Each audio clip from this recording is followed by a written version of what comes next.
পাড়ার সেই ডানপিটে মেয়েটা যে সব অন্যায়েরই প্রতিবাদ করে, লোকে ওকে বখাটে বলে, কিন্তু ও বাড়ির সব কাজ করে।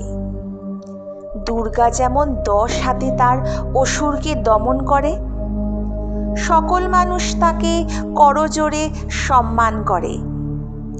কিন্তু সেই ডানপিটে মেয়েটা তো আর দুর্গা নয়, লোকের কাছে বখাটেও শুধু বাজে মেয়েরই তকমা পায়।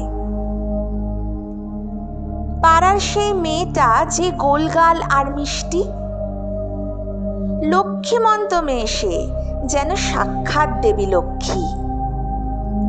একটু বেশি সংসারী সে, ধর্মে কর্মে জ্ঞান। বাইরের জগতের কাছে সে অচল, কনজারভেটিভ, নট মডার্ন। লক্ষ্মীমন্ত মেয়ে, কিন্তু সে তো আর লক্ষ্মী নয়। লোকের কাছে বোরিং, নট আপডেটেডের তকমা পায়। পাড়ার সেই মেয়েটা যার রংটা একটু চাপা, রূপ নিয়ে তাকে কতই না খোঁটা দেয় কাছেরই লোকরা।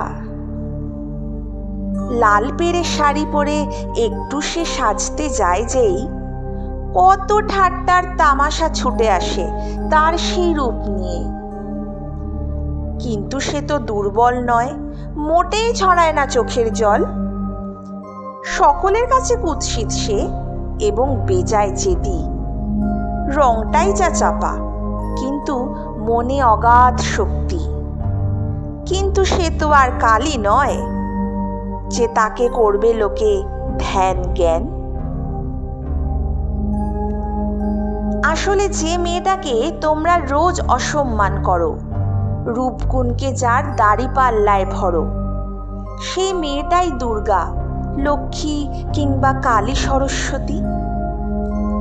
একই অঙ্গে তার অনেক রূপ, নারী যে আসল শক্তি।